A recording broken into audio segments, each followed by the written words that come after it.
उणकेश्वर महादेव, विष्णुपुरीतील काळेश्वर यांच्या चरणी नतमस्तक होतो. महात्मा बसवेश्वर यांना मी कोटी कोटी वंदन करतो. सर्व नांदेडकरांना माझा नमस्कार. मैं मराठवाड़ा की धरती से स्वामी रामानंद तीर्थ और श्री नामदेव जैसे संतों को इस धरती में जन्मे स्वतंत्रता सेनानियों को भी श्रद्धापूर्वक प्रणाम करता हूं. साथियों, आज पूरे महाराष्ट्र में बीजेपी और महायुति के समर्थन में एक लहर चल रही है. आज हर किसी की जुबान पर एक ही नारा है, भाजपा महायुती आहे तर गती आहे, महाराष्ट्राची प्रगती आहे. ये सज्जन कुछ फोटो लेके आए हैं. ये फोटो ले लीजिए भाई. मुझे देने के लिए लाए हैं कि दिखाने के लिए लाए हैं? देने के लिए लाए. जरा सिक्योरिटी के लोग वो फोटो ले लीजिए, मुझे पहुंच जाएगा. मैं आपका आभारी हूं. हां, दे दीजिए इनको.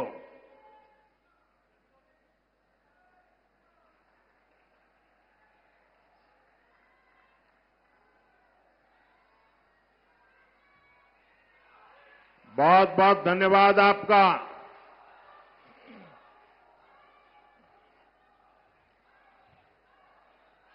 साथियों, आज देश विकसित भारत के लक्ष्य के साथ आगे बढ़ रहा है और देश की जनता जानती है कि इस लक्ष्य की प्राप्ति के लिए भाजपा और उसके सहयोगी दल ही गंभीरता से काम कर रहे हैं. इसलिए भाजपा और एनडीए सरकारों को देश के लोग बार बार चुन रहे हैं. केंद्र में देश ने लगातार तीसरी बार एनडीए को सेवा का मौका दिया है. लेकिन इस बार उसमें नांदेड़ का फूल नहीं था भाई.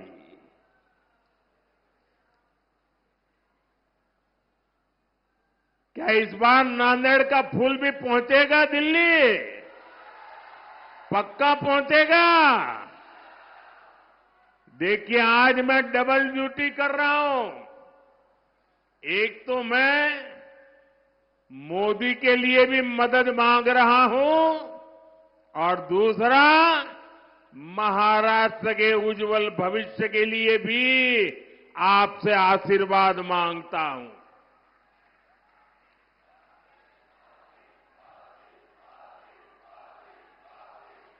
जो नांदेड़ लोकसभा क्षेत्र के भाई बहन है, आपको 2 वोट डालने हैं ना, याद है ना? हाँ, वरना वो लोग तो कुछ उल्टा ही पढ़ाएंगे आपको. साथियों, अभी हरियाणा के चुनावों में बीजेपी को पहले से भी ज्यादा सीटें मिली। पहले से क्या, इतिहास में सबसे ज्यादा सीटें मिली। अब यही इतिहास महाराष्ट्र की जनता भी दोहराने जा रही है। साथियों, पिछले 2 दिन से मैं महाराष्ट्र में जहां जहां गया हूं, हर एक के मन में ये कसक है कि लोकसभा में जो कमी रह गई, इस बार विधानसभा में जम करके इसको पूरा कर देना है। लोग कह रहे हैं विकसित महाराष्ट्र के लिए महायुति की सरकार चाहिए। महायुतीची सरकार पाहिजे। साथियों, महाराष्ट्र ने कांग्रेस के प्रकोप को, उनके पापों को लंबे समय तक झेला है। खासकर मराठवाड़ा के किसान, आपकी परेशानियां की तो जड़ ही कांग्रेस पार्टी है। कांग्रेस सरकारों ने कभी यहां के किसानों के सुख दुख की परवाह नहीं की। साथियों, पिछले 10 वर्षों में मराठवाड़ा को सूखे की समस्या से मुक्ति दिलाने के लिए कई कदम उठाए गए हैं। महायुति सरकार ने पश्चिमी बैतरणी और उल्लास सब बेसिन से पानी लाने का फैसला किया है।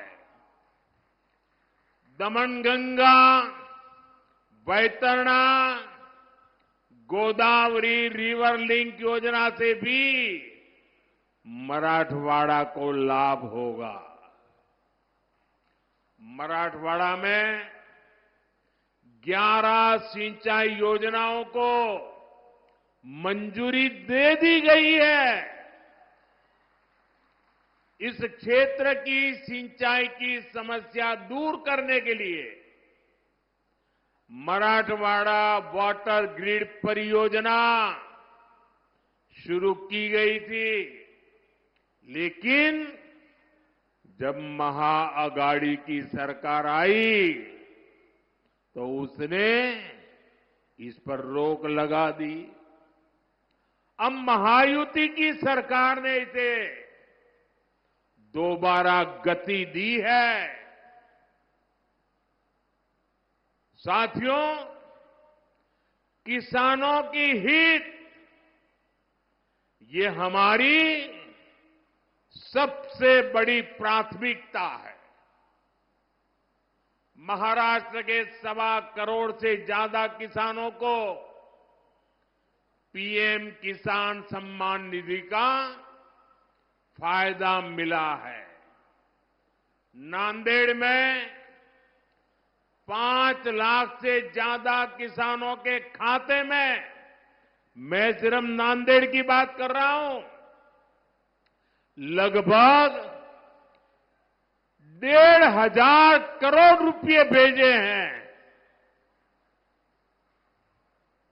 ये कुछ नौजवान लेके आया है बड़ा प्यार से, भाई कब से हाथ ऊपर करके खड़ा है, उसका हाथ थक जाएगा, जरा ले लीजिए।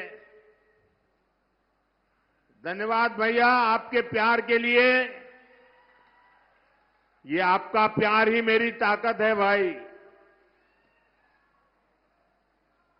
साथियों, यहां के सोयाबीन किसानों को संकट से उबारने के लिए आर्थिक सहायता भी दी गई है।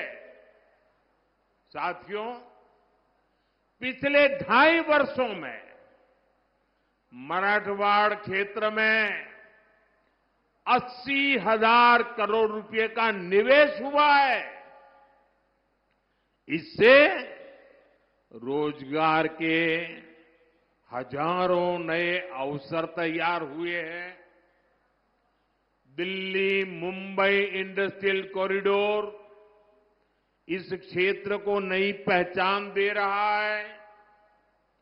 रेल कोच फैक्ट्री और लॉजिस्टिक पार्क ने यहां विकास के नए द्वार खोले हैं। समृद्धि महामार्ग से इस क्षेत्र की प्रगति को नई रफ्तार मिली है। नांदेड़ से गुजरने वाले शक्तिपीठ एक्सप्रेसवे से पूरे मराठवाड़ की अर्थव्यवस्था को नई ऊंचाई मिलेगी। नांदेड़ से दिल्ली और आदमपुर के लिए विमान सेवाएं शुरू हो गई है। जल्द ही हमारे सिख भाइयों को यहां से अमृतसर तक की यात्रा विमान से करने की सुविधा भी मिलने वाली है।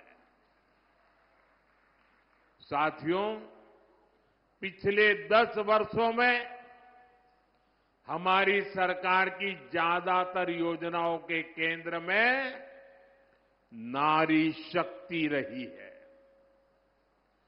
जिस परिवार को पीएम आवास योजना के तहत घर मिल रहा है, जिस घर में नया शौचालय बन रहा है, जहां पहली बार बिजली और पानी का कनेक्शन पहुंच रहा है, जिस रसोई में पहली बार गैस सिलेंडर पर खाना बन रहा है, वहां घर की महिला सदस्य को ही सबसे ज्यादा सुविधा हो रही है।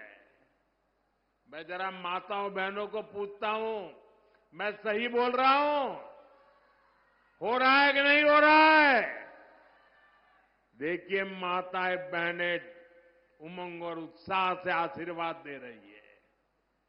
आज हमारे गांव की बहनें ड्रोन दीदी बनकर एक सीजन में लाखों रुपये कमा रही है। हम 3 करोड़ महिलाओं को लखपति दीदी बनाने के मिशन में जुटे हैं। इस देश में ऐसी बातें कभी सुनने में आई नहीं, लेकिन मोदी है, बड़ा सोचता है, बड़ा चाहता है, बड़ा करता है। दीदी मेरी लखपति बने, गांव की मेरी दीदी लखपति बने। मुझे खुशी है कि महायुति सरकार भी महाराष्ट्र की महिलाओं को सशक्त बनाने के लिए समर्पित है। हमारे शिंदे जी के नेतृत्व में आज महाराष्ट्र की माताएं बहनें बढ़ चढ़कर का आशीर्वाद देने के लिए आगे आई है। माझी लाड़की बहन योजना को यहां की महिलाओं ने जिस तरह अपनाया है, वो अभूतपूर्व है। साथियों, कांग्रेस ने हमारे देश में एक से बढ़कर एक घोटाले किए, लेकिन अब तो इन्होंने हद ही पार कर दी। कांग्रेस ने फर्जीवाड़े में अपना ही रिकॉर्ड तोड़ दिया है।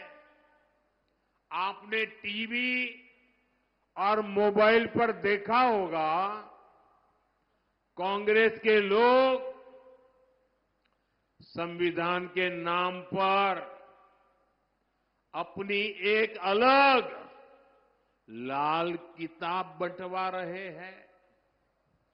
कांग्रेस की लाल किताब पर ऊपर तो लिखा है भारत का संविधान, लेकिन लोगों ने जब भीतर से खोला तो पता चला कि लाल किताब कोरी है।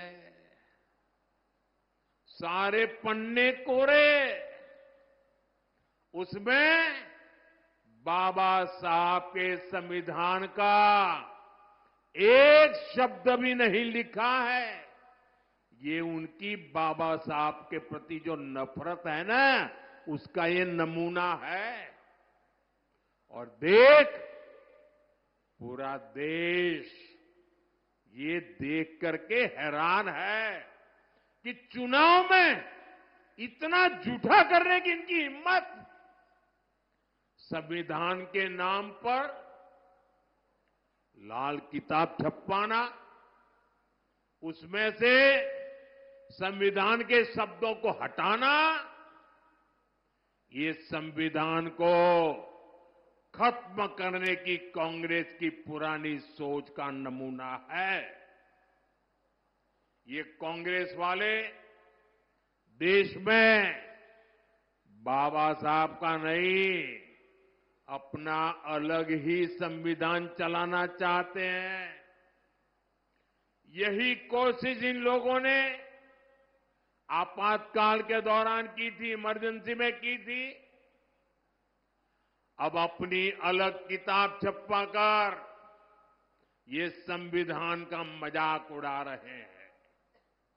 सच्चाई ये है कि कांग्रेस और उसके साथियों को बाबा साहब के संविधान से नफरत है। साथियों, आजादी के बाद कांग्रेस पार्टी ने बाबा साहब के संविधान के साथ सबसे पहला विश्वासघात कश्मीर में किया था। पूरे देश ने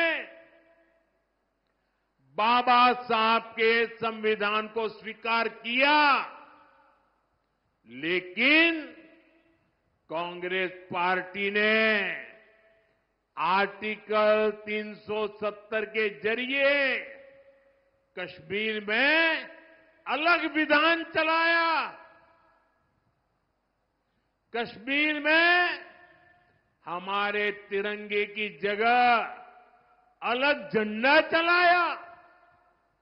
कांग्रेस ने जम्मू कश्मीर के दलितों को उनके कोई अधिकार नहीं दिए। कश्मीर इतने दशकों तक आतंकवाद की आग में जलता रहा। कश्मीर में अलगाववाद फलता फूलता रहा। देश को पता भी नहीं चलने दिया। इस देश में 75 साल तक 2 संविधान चले और बाबा साहब के संविधान की बातें करते हैं। क्या बाबा साहब आंबेडकर का संविधान जम्मू कश्मीर में लागू होना चाहिए था कि नहीं होना चाहिए था? उन्होंने नहीं लागू होने दिया।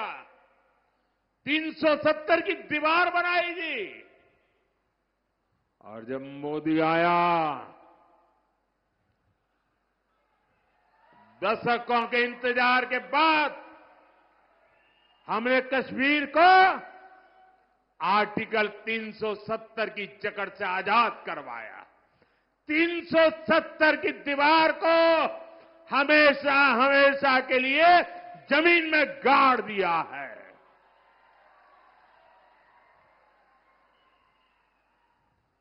मैं नांदेड़ के मेरे देशभक्तों से पूछना चाहता हूं, आप बताइए 370 खत्म होने से आप खुश हैं?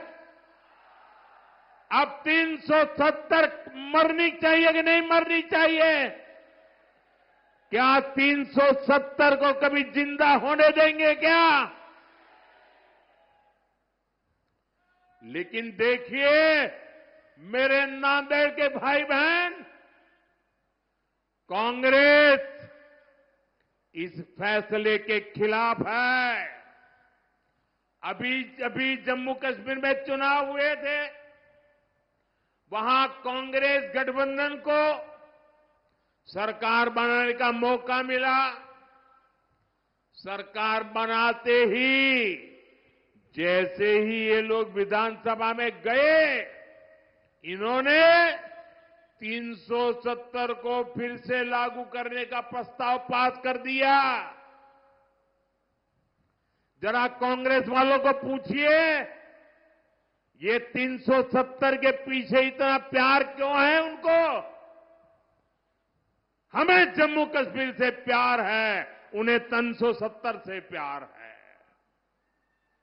आप मुझे बताइए, जब से जम्मू कश्मीर से 370 हटा, आप मुझे बताइए वहां आतंकवाद की कमर टूटी कि नहीं टूटी? लाल चौक में तिरंगा फहराया कि नहीं फहराया?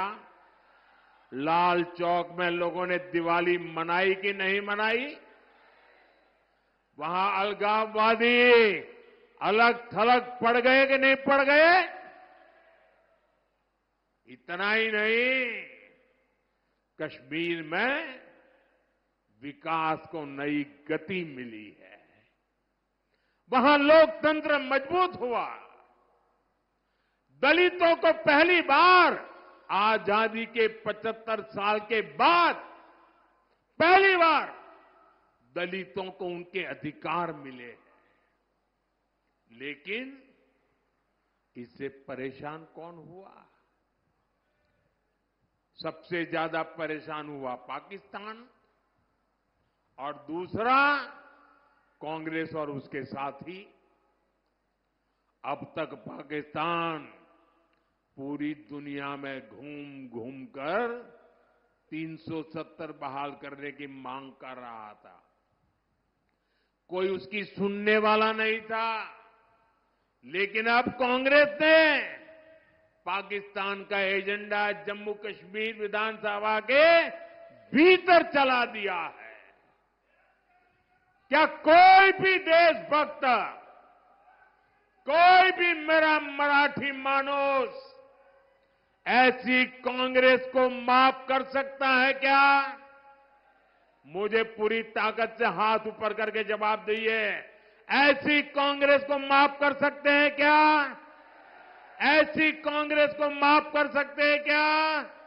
ऐसी कांग्रेस को सजा दोगे कि नहीं दोगे? इस चुनाव में उनको पराजित करोगे कि नहीं करोगे? उनको सबक सिखाओगे कि नहीं सिखाओगे? कांग्रेस वाले जरा देख लो, ये महाराष्ट्र के स्वाभिमानियों की धरती है। महाराष्ट्र ये देश पर मर मिटने वालों की धरती है। जो लोग राजनीति के लिए इस स्वाभिमान से समझौता कर रहे हैं, जो लोग बाला साहब ठाकरे की विरासत के साथ धोखा कर रहे हैं, उन्हें महाराष्ट्र के लोग जरूर सबक सिखाएंगे। साथियों, बीते कुछ दशकों से देश में कांग्रेस का जनाधार लगातार तार तार हो रहा है, कम हो रहा है। इसकी सबसे बड़ी वजह है एससी समाज की एकजुटता, दलित समाज की एकजुटता, एसटी समाज की एकजुटता, आदिवासी समाज की एकजुटता, ओबीसी समाज की एकजुटता। आजादी के बाद जब तक एससी, एसटी, ओबीसी अलग अलग जातियों में बटे रहे, कांग्रेस मजबूत रही, केंद्र में सरकार बनाती रही।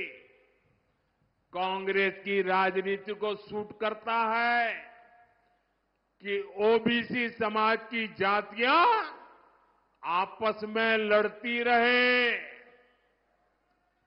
कांग्रेस को ये बर्दाश्त नहीं हो रहा है कि पिछले 10 वर्षों से देश में एक ओबीसी प्रधानमंत्री है, वो सबको साथ लेकर चल रहा है। इसलिए वो ओबीसी की पहचान खत्म करके अलग अलग जातियों में बांटने का खेल खेल रही है। कांग्रेस बड़े समूह वाले ओबीसी से ओबीसी की पहचान छीनकर उसे छोटे छोटे समूहों वाली अलग अलग दर्जनों जातियों में बांट देना चाहती है। इसलिए यहां नांदेड़ में कांग्रेस माली को वाणी से लड़ाना चाहती है, तांबोली को कुंभार से लड़ाना चाहती है, कांग्रेस सुतार को सुनार से लड़ाना चाहती है, कांग्रेस निहाली को निराली से लड़ाना चाहती है, कासार को मणेरी से लड़ाना चाहती है, तेली को पांचाल से भिड़ाना चाहती है। कांग्रेस ओबीसी को छोटे छोटे समूहों में तोड़कर आपस में लड़ा करके आपसे बड़े समूह वाली आपकी जो पहचान बनी है, आपकी जो एक ताकत खड़ी हुई है, उसे बर्बाद करना चाहती है, छीनना चाहती है, तोड़ना चाहती है।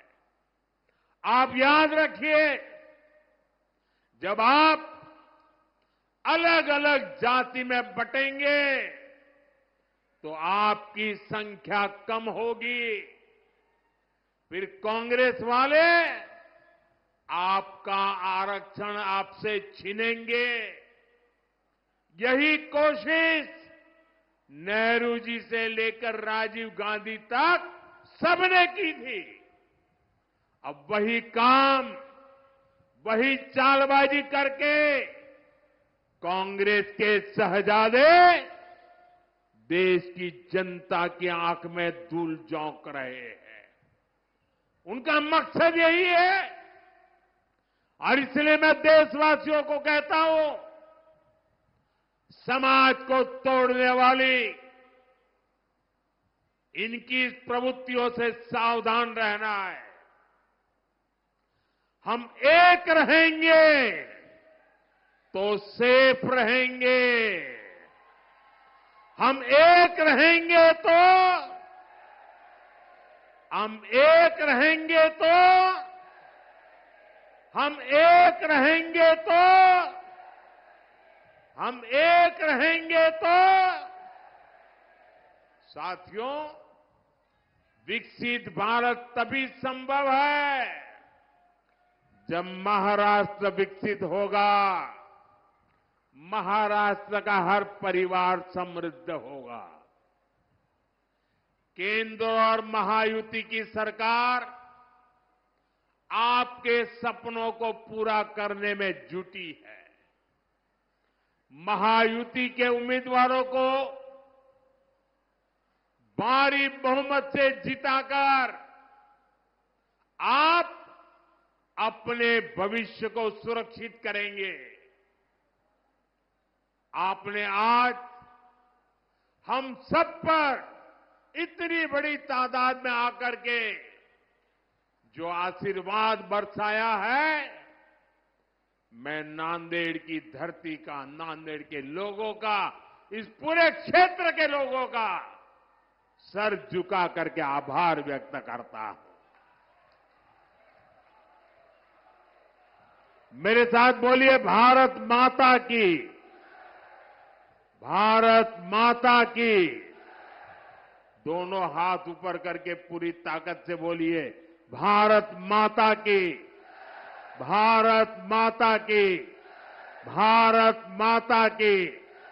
बहुत बहुत धन्यवाद।